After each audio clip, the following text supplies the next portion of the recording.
Okay, now we're going to begin that other area of theological inquiry that we call eschatology. Isn't that a cool word?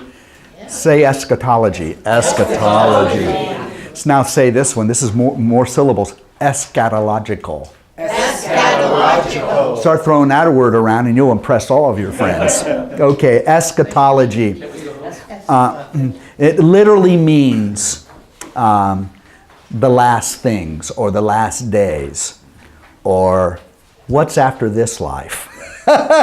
So eschatology has to do with human destiny. What is our destiny? Yes, Michael. Is this still part of ecclesiology? Or no, this is its own. We're out from ecclesiology. We're done with ecclesiology. We're now in eschatology, which is its own theological category. Now, your probably first introduction to if you grew up in a liturgical church and you were professing the creed, and you would say, "He will come in glory to judge the living and the dead." I believe in, what is it? What's the last part of the Apostles' Creed? I believe in the Holy Spirit, the Holy Catholic Church, saints, forgiveness of sins, then the resurrection of the dead, and life everlasting. Right? That it? Those two things, that's eschatology. We're talking about what is our destiny, where are we going, is what eschatology is about. So it's traditionally defined as the doctrine of the last days.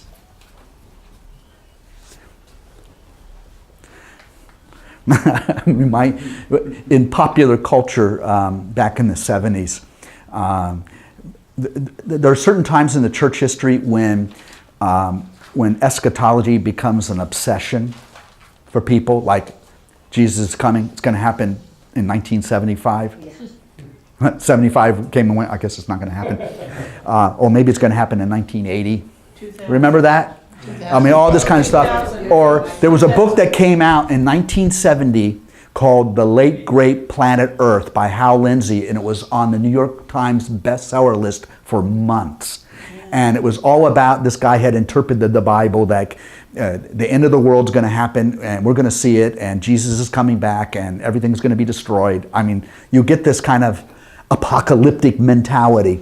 Usually when a society is undergoing a great deal of anxiety, and when there's a lot of anxiety, then people come up, it is kind of it's almost like it's a symptom of that anxiety, where people develop an apocalyptic mentality. It's the end of the world.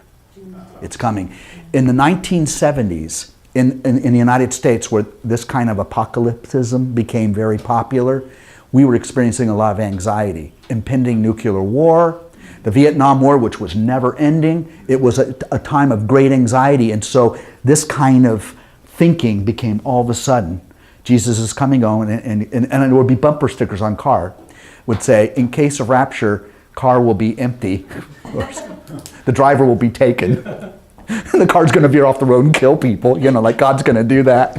Or if the pilot is a Christian flying your jet plane and he is raptured, goodbye everybody else. What's that, Adelia? Well, I just wanted to just say a little bit about that, because I have realized that this is probably one of the biggest issues I have in my faith, is this whole conversation, because of the fact of things that you've just said. Because I grew up in the 70s. I was, very conscious of everything that was going on, and I went the opposite way of it, in the sense of, that whole apocalyptic conversation was really upsetting to me. Because I felt like people were not thinking clearly, and at the same time I had a tremendous faith, knowing that, if Jesus said he would come again, then certainly he will, but I couldn't dwell on that or think about it. So I didn't, and I've kind of pretty much kept it out of my thinking, really, not ever hoping that Jesus is going to return. Not knowing that he will, but when and all of that, I can't deal with it. It's almost like, don't think about it, Adelia, because it's too much. deal with your own faith in him and work on a very personal level with him and that, but don't get into that whole conversation. It was almost like a reaction, but at the same time, really, it's a difficult thing to deal with. That's interesting. It had you had that reaction when I was in high school at the time when all this stuff, and I read The Late Great Planet Earth. I did too. Hal Lindsey's book. I did all that, and I was convinced. It's the end of the world. It's going to go. It's all going down, man. And I better save as many souls as I can before the Titanic's going down, and I want to get you off of the Titanic. And it was like this. That was based on fear, anxiety, and it becomes a huge distraction. Paula, you had something you wanted to say? I just wanted to say I had a brand new baby in 1970, and I didn't have time for that. So there you go. The world was going to have to end without me. Yeah. Good point. So. I'm kind of fascinated by the idea that in our popular culture today, the whole emphasis is on zombies. Walking Dead. Yeah, that's kind of that's apocalyptic. Yeah, that is apocalyptic. Can't stand zombie conversation at all, and I think that's part of it as well. I Yeah. don't like it. It's really interesting that I have that reaction, and I'm glad we're talking about this tonight because it really bothers me. It bothers me quite a bit that I am so anti-apocalypse. Anti-zombie. I'm an anti-zombie. Give me a vampire any day, any night. I can deal. Zombies? No. Well, and a lot of churches kind of stoked the fires of that apocalypticism, and the reason they did it is it got converts fairly quick. If I can come to you and say, you know what, the world's coming to an end, and you got to be ready, and the way to be ready is to come to my church. I'd be there. Yeah, you'd be there. There's a whole set of fundamentalist books, the Left Behind series. Yeah. Still quite popular out there. Now that's Protestant evangelical fundamentalist apocalypticism, but it also exists in Catholicism. There are also Catholics who've gotten caught up in a kind of apocalyptic, fear-based kind of thing. The world's coming to an end. We got to do something. The curtain's about to drop. And throughout the history of the church or Western civilization, there are moments when apocalyptic spirituality, which is a measure of anxiety in a society, spikes. Let me give you an example of, in American history, if you read the sermons and religious articles and listen to the songs that came out when the Civil War broke out, they're all apocalyptic. Mine eyes have seen the glory of the coming of the Lord. He is trampling out the vintage where the grapes of wrath are stored. He has loosed the faithful lightning of his terrible swift sword. All those verses come right out of the book of Revelation. Come right out of the book of Revelation. And so people during the Civil War, it was such a catastrophe. And so many people were dying. And it was so violent, and they thought it would never end, that a lot of people of faith thought it was the end of the world. And so preachers got that idea, and so they held revivals behind the lines, and the soldiers came to these revivals between battles to express faith in Christ. I guess we let anybody in here. No. You can sit right over there. So, also in the history of the church, when the Black Death came in Europe, and I think as much as 40% of the population died, horrible deaths.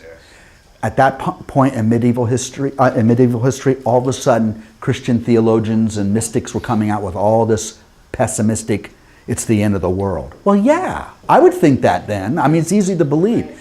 So you get this kind of anxiety, and you'll see that it spikes every once in a while.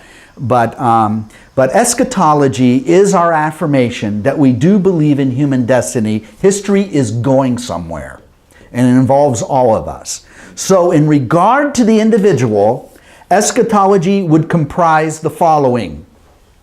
Death. What is death? B, resurrection. What is that? Resurrection. judgment, the final day of accountability, the afterlife. So those four things are the topics that eschatology deals with. Death, resurrection, judgment, afterlife. Remember, those are all future-oriented. What is our destiny? Number one, heaven, the afterlife. We talk about heaven.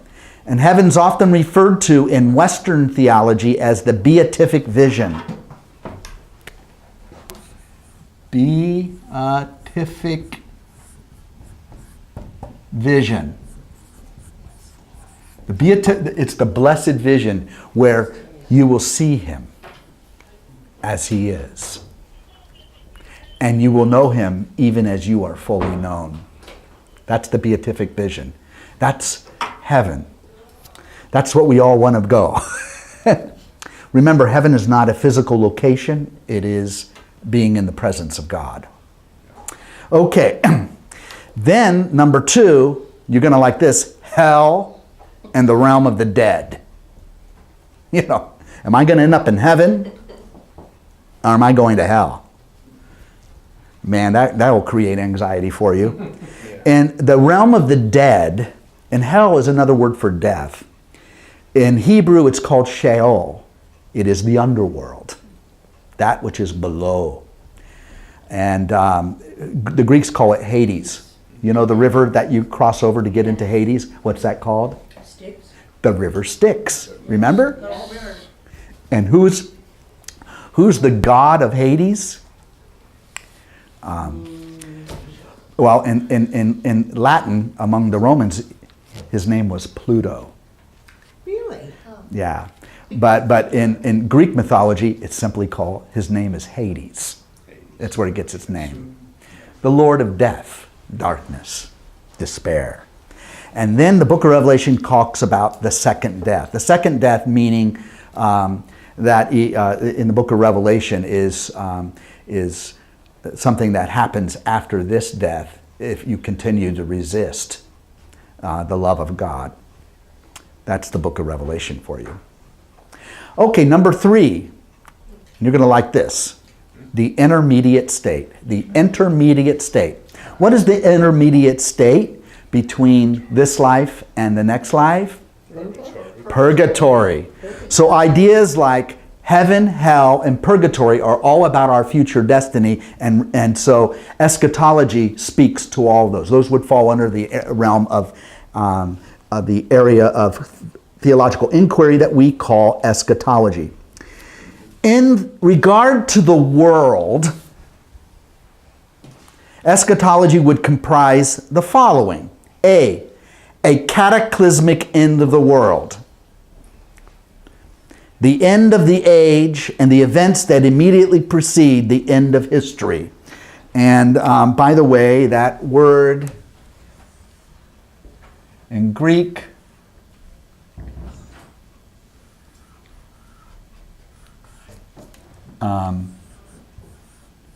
ion. It's where we get the English word eon. Wait. Eon. So the end, and that we translate that age. The end of this present age. So we live in a reality that is actually passing away. And it will give way to the new age. So in regard to the world, it has to do with the end of the world and what's going to accompany that. And usually it's pretty dark and catastrophic.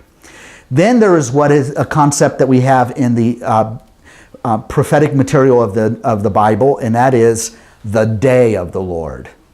The day of the Lord is when God comes and literally saves the universe. Then we have the second coming of Christ, which is also called parousia. You see parousia? Yes. That's a nice Greek word, and it means the appearing. At the end of this age, the Messiah will appear, and every eye will see him. and it will create great mourning throughout the earth. And so we affirm that he will come in glory to judge the living and the dead. Okay, that's what we mean by the parousia, the second coming of Christ. Now, we may have all kinds of ideas of what that's going to look like, but we have no idea. I want you to know that. We just know he's going to come again. What that looks like, we have no idea. So that's why, he could come again and we may not notice it or recognize it. Because when he came the first time, people didn't notice or recognize. So, what's to say? Oh, we'll know. So I have another thing to say about that. Sometimes in my quiet thinking, I've often thought, or this come to me, that the second coming is already occurring. But it's not occurring like a great moment in time, because it's almost like it can't exist in time. It happens in each of our hearts at that moment, whenever that moment is. And I don't know why that came to me one day, but it did. And that gave me such great peace. Whether that's true or not, I don't know. But that's what came to me, was that second coming wasn't supposed to be this spectacular, huge thing, but this moment when we turn ourselves over to that great revelation. Yeah. And it's just there is like a transformation occurs, and that's, anyway, I like that very much. And I think that's a very valid theological approach that you're talking about. In the apocalyptic material in the New Testament, even some of the apocalyptic material that is found outside of the New Testament, the end of the world usually is preceded by great suffering. But don't give up. No matter how bad it gets, it's all going to come to an end, and a new age without suffering will begin. It's like we're living through the dark night, and it may seem like the dawn's never going to come. And then all of a sudden we begin to see the light on the horizon. That's eschatology. One of the seasons of the year that really focuses on eschatology, what season is that?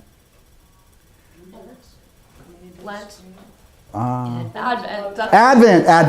Advent is all about eschatological themes. It's about the coming of Jesus, but also the coming of Jesus at the end of time, and that we have to be ready for that. Almost my favorite season. Yeah, it is a beautiful season. It's the season of anticipation and expectation. So rather than frightening us, as even though it's used by many religious people to frighten others, the fact of the matter is this is good news. That means suffering has a limited time. Death, the reign of death is going to eventually come to an end. Yes. So in our Old Testament class, we're just finishing the prophets, and it sounds like when we're reading like Jeremiah and all that stuff, there's a real strong eschatological sense of that. I have plans for you in the future, and right now people are starving to death in Jerusalem, and people are eating their babies, but a better day is coming. Yeah. Sort of. Very well said. Yes. The Book of Lamentations. Yeah. That's 5. And sometimes suffering does precede deliverance. Otherwise, we never feel the need for deliverance. Right. There's always that remnant. Yeah. Right. Exactly. So these are the things that have to do with the realm of theology we call eschatology. And then I have here entais, eschatais, hemerais, in the last or latter days. That's where eschatology comes from. The eschatais there. That is the Greek word. That which is yet to come, or often referred to as the hereafter. Okay. So we talked about what it looks like in reference to the world, that Jesus is going to come back, and there might be great suffering and cataclysm, but eventually God will prevail and death will be defeated. But there is eschatology in relation to the individual person. That's you and I. So the subject of death falls under this area of theological inquiry that we call eschatology. Number one, death is the destruction of the body. The destruction of the body.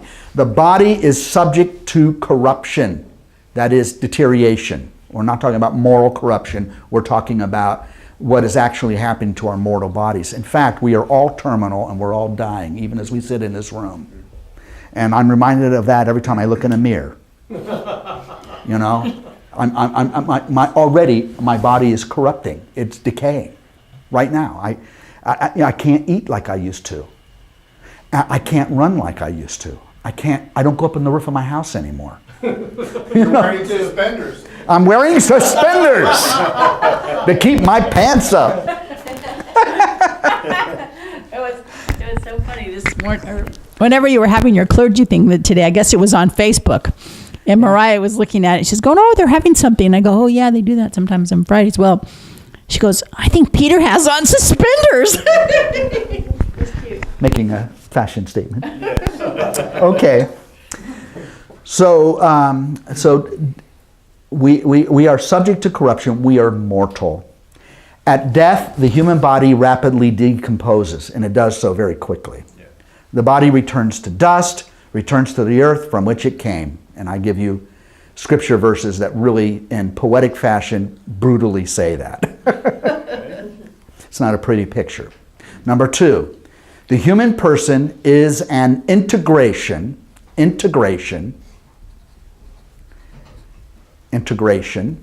of body, soul, and spirit. We talked about this before in our anthropology lesson. Remember that? At the moment of death, the spirit of the person departs from the body. This means that the soul and the body begin to disintegrate.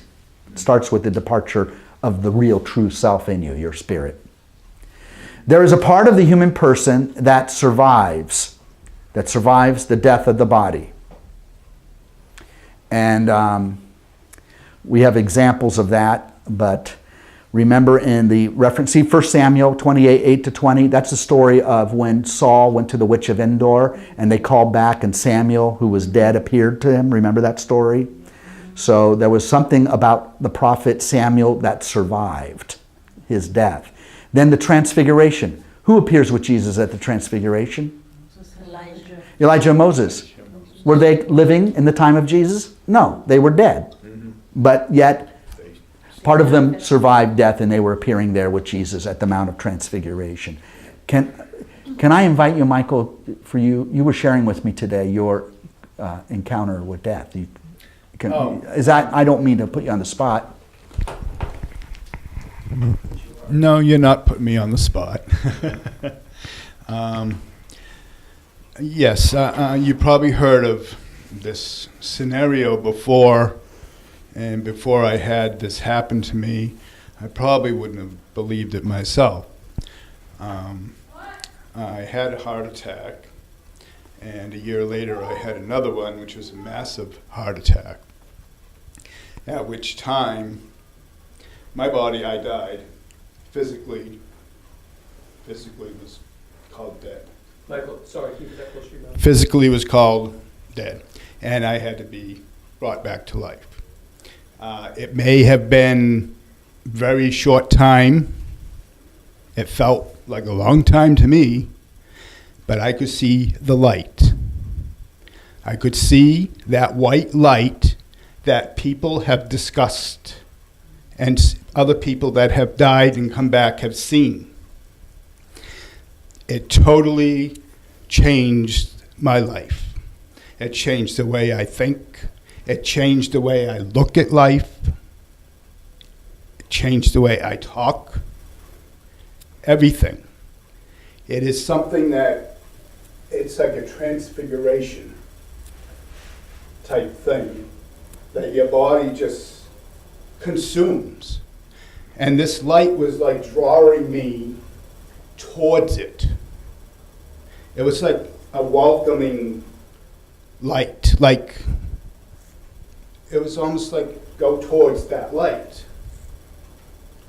When they did bring me back to life, I had felt like I was just thrown back,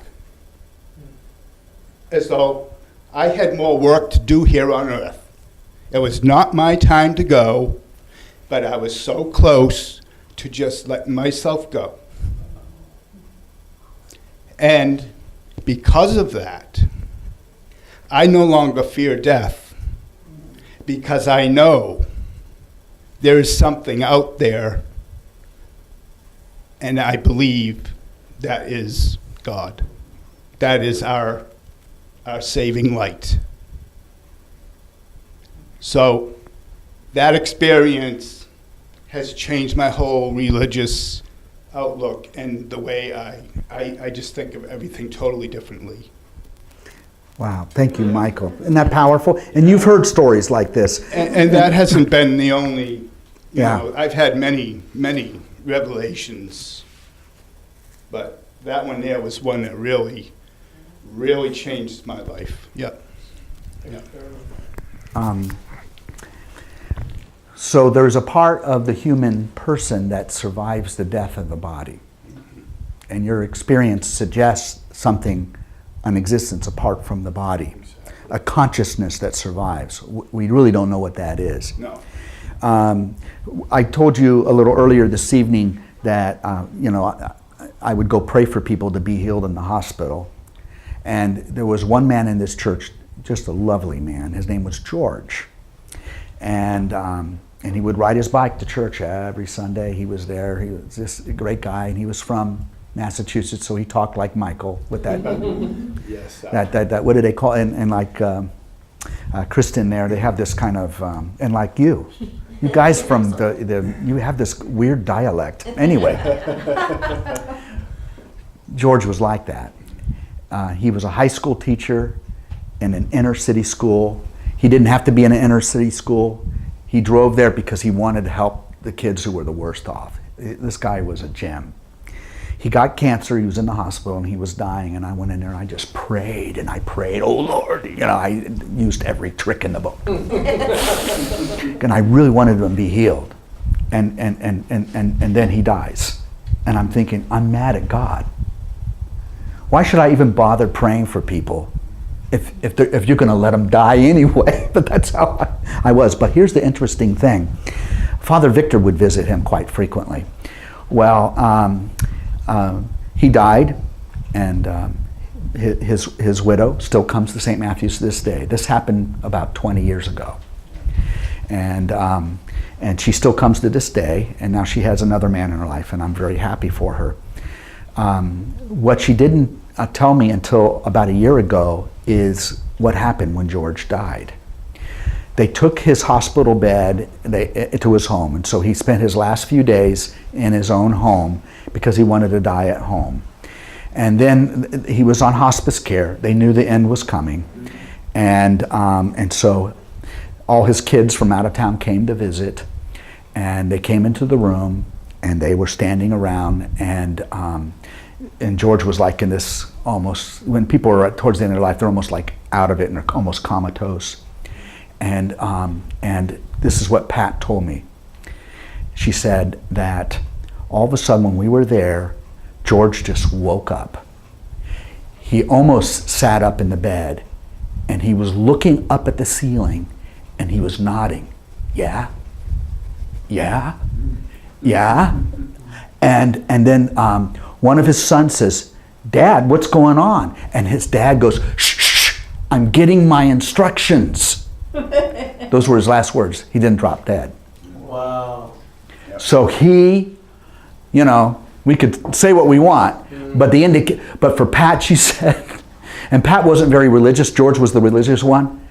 Pat always comes to church ever since then. She has no doubt that someone came for George, and he was getting his instructions, and they were inviting him to leave, and he left at that moment.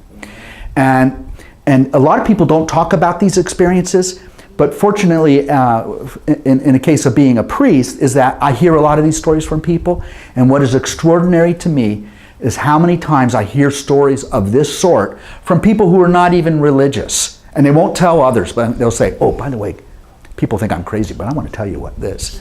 And it's like, this seems to be a widespread phenomenon around the time of people's death. Things do happen. Yes, Adelia. I do a lot of spiritual care for the tribal people. It's been my calling for a long time. And it's very often that what happens is usually the person who's getting close to going begins to see relatives that have left. Yes. And very vividly. And so that always, that tells me very soon this person is going to go. Because these people are coming to take them with them. Yeah. To the homeland. Or That thin veil of intangibility starts to get thinner, and then there's manifestations. Yeah. fascinating. Well, it is fascinating to me, and I've heard so many stories, and as I'm sure you have. But all of this points to the suggestion that there is something about our consciousness, and I'll just use the word consciousness, that survives the death of the body. Yes, we all will be saved. Yeah. Yes. Amen to that. So, so that's number A. And then number B, the Spirit begins its return journey back to God. Now this raises the question, and this falls under eschatology, what about burial or cremation? Do we bury our dead or do we cremate them? And as you know, Christians did not cremate. Christians very intentionally for centuries buried their dead. It wasn't until about the 20th century that cremation became an acceptable practice in our society, because we're part of the Christian culture, and cremation started coming in. It was rare, but now, in fact, nowadays, the majority of funerals I do, the body's not even there. It's cremating. So more and more people are cremating rather than burial. And sadly, they're doing it for economic reasons. Now, why did Christians bury their dead rather than cremate? Because cremation has been around for a long time. The Romans cremated. The Greeks cremated their dead. The Jews buried their dead. And so when pagans or Gentiles, who were usually Greek and Roman, were converting to Christianity, they changed their burial practice from cremation to burial, because cremation they saw was pagan. Burial comes from the Jews, and so it became the Christian practice. So burial became a way in the ancient world of saying, I'm a Christian and I'm waiting the resurrection of the dead. And so, but then people got superstitious about it, even in our own time. Well, if we cremate, will my body be resurrected? Am I going to be bodiless in the next life? So maybe that's why. Well, the Church in Vatican II began to permit cremation, and now that's happening. And the reality is, it's ashes to ashes, dust to dust. It doesn't matter. God is able to raise the dead from stones.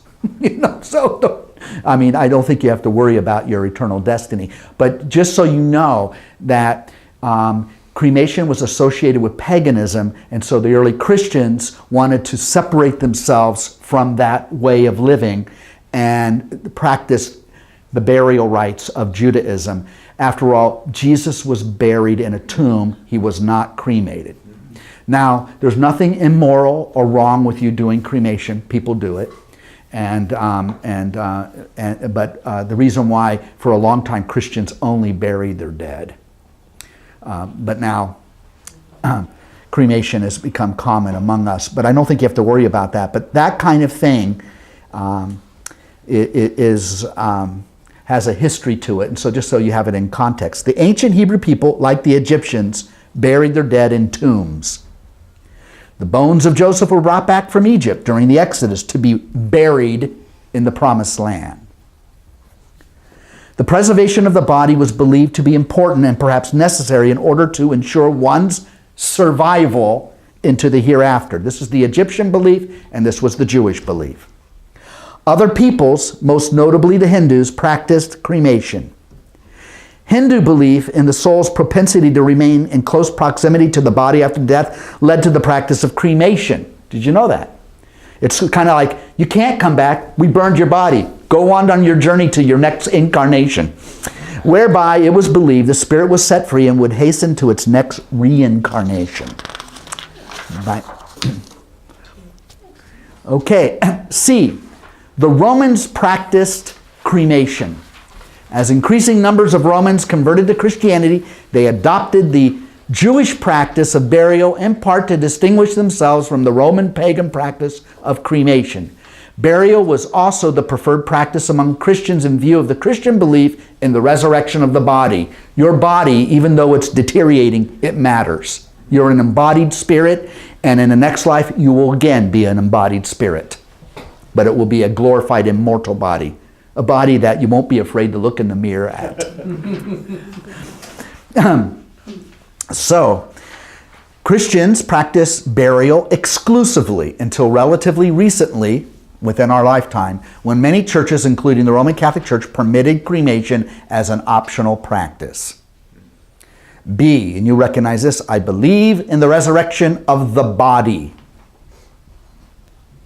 In the resurrection. So we're not wispy little ghosts floating around on clouds in the afterlife forever. That's not it. That's a popular idea, but that's not a Christian idea.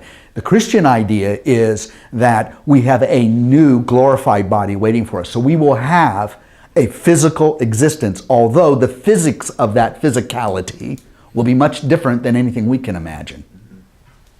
Okay? So we'll be able to recognize one another, see and touch each other, and where are we going to be floating in some planet heaven somewhere? No, there's going to be a new earth.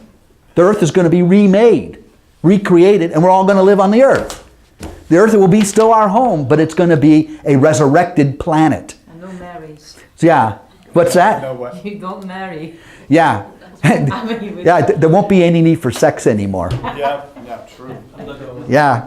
And some of us are saying, oh, darn, and some of us are kind of, I'm relieved.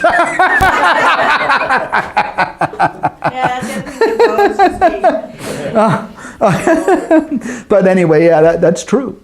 That's true. So we will have, in other words, the afterlife will be an embodied existence. And a lot of Christians don't know this. They think, oh, okay, we're just going to be living as spirits floating around somewhere in a place called heaven, like it's somewhere else. No.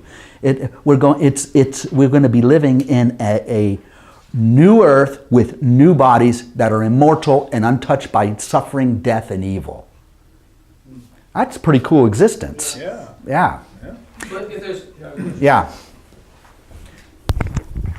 if there's no tension about sex or death, what are we going to be doing there? I don't know. I hear it's going to be much better than sex. You think sex is pretty great? Wait till the resurrection. Are we going to be us, though? Yes, We are going to be us. we're going to recognize one another. Oh, aren't we? Yeah, so we'll have an embodied existence. Isn't that a wonderful thing? Yes. And we're going to be in perfect communion and harmony of love with one another and with the divine life. I mean, it's an incredible vision. Yes. But that's the biblical vision. So that's what we mean by resurrection of the body. Yes. Yeah, okay. Then we'll give it back to Michael. I think it's most appropriate to say that while we're alive right now, we're an embodied consciousness. It really is a little bit of a misnomer to say we're simply a consciousness. We're more than that. We're an embodied consciousness.